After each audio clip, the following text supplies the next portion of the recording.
Have you ever felt the seething rage of anger towards God? The kind of anger that stems from deep hurt and disappointment, leaving you wondering why a benevolent God would allow such pain and suffering to happen. Perhaps your struggles have driven you to the brink of despair, where the mere thought of forgiveness seems impossible, and the very foundation of your faith is in question. If you've ever felt this way, watch to the end, and this video will give you amazing hope with new perspectives you probably never thought of. Allow me to introduce you to a man who knows this pain intimately. He was a daredevil, a thrill seeker, and a man who lived life on the edge, until one fateful day, when his hang glider crashed into some trees, leaving him paralyzed and trapped in a wheelchair with only the limited use of his right hand. His life became a living hell of unending physical, mental, and emotional agony, threatening to crush his faith in God.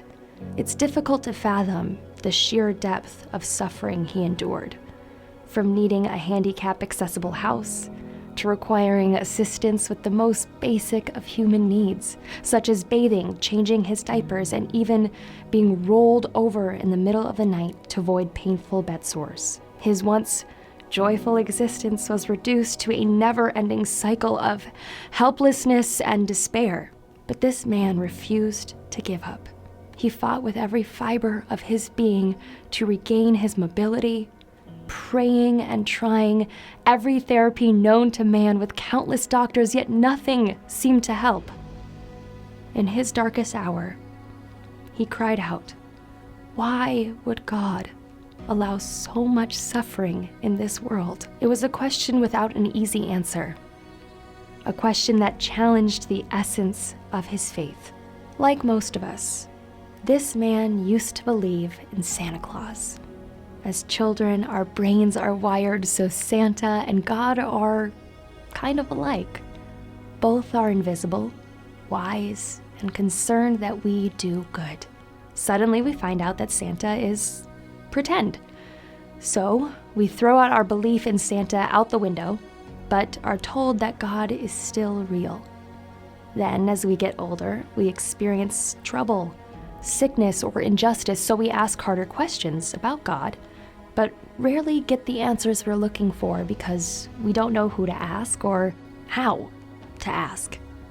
In the end, our childlike faith is as deep as our theology ever gets.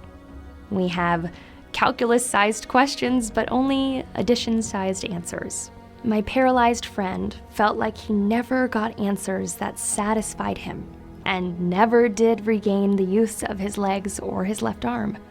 So he eventually blamed God for his accident, and it didn't take long for him to become bitter as he refused to forgive God for all his troubles.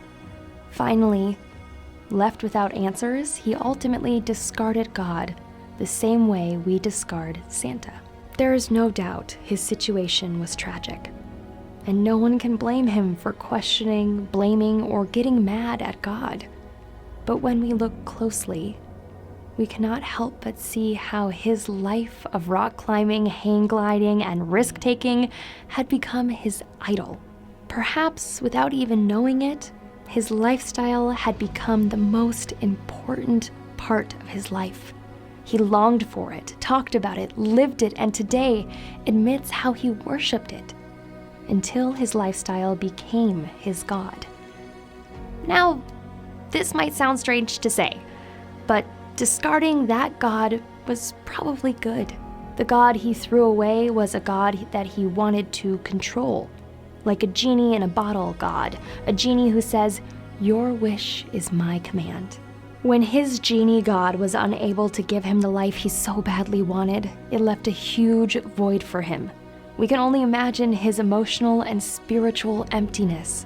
But the truly good news was how this new void allowed him to open his mind and heart to embrace the true God, who is way bigger than any Santa or genie. The true God, the God in the Bible, is also way bigger than our questions and loves when we are sincerely seeking his answers, even when the answers seem impossible. Just think about the true God for a moment. The founder of Christianity, Jesus left the glory of heaven and came to earth as a vulnerable baby born in a backwater village of an oppressed people during a time of great unrest. Jesus, our God, was ridiculed, mocked, beaten, tortured, and killed. Most of his followers for the next 300 years were also killed in unthinkable ways. Jesus said, "In this world, you will have trouble." And there is no doubt he was right. Sometimes these troubles are overwhelming tragedies that we just cannot understand, especially when we are in the middle of them. So it's normal for us to ask, "Why, God? Why?" I can only imagine how people must have walked past Jesus as he hung on the cross, the very Jesus who had healed them, the same Jesus whom they had placed their hopes in, and as they looked at his bloody, disfigured, and dying body, they would have shook their heads and cried those same words. "Why, God? Why?" Then, in anger against God, in judgment of God, and in unforgiveness toward God for all the injustices of life, they would have cried in despair, "What good could ever come of this?" There is no doubt God's ways are far beyond our own, and sometimes we may never know the answers to our questions. But one thing we can always know for sure is God loves us so much that he sent his only son, Jesus. So much worse than God himself dying for us, he allowed his son to be crushed and broken for us. With this, there is no doubt God truly loves us. When life throws hard things at us, Satan encourages us to doubt God. But perhaps today is a good day to doubt your doubts.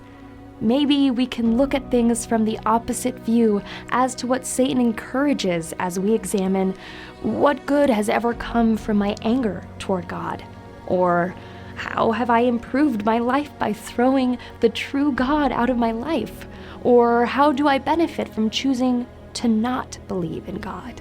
The facts are that Satan wants us to blame or discard the true God when our little genie stops performing. So why would we choose to believe Satan or believe in nothing if we have questions about God or of life? Disbelieving in God over bad circumstances is like flipping on a light switch, and because the bulb is burnt out, we get angry and say, "I knew I could never trust or believe in electricity." A better solution is to start by knowing that it is good to question. It's good to wrestle with God. It's good to doubt as long as we also doubt our doubts. Maybe it is also a good time to learn more about God so that we actually know what, who, and why we are questioning. After all, how can we decide to be mad at God, or decide to never forgive God, or believe there is no God if we don't know anything about him? And our understanding of him is only as deep as Santa Claus. Before this video ends, decide on which of these two videos you'll watch next. Both are powerful. Both will help you discover more about how life, faith, forgiveness, and God intersect. We can't wait to see you there.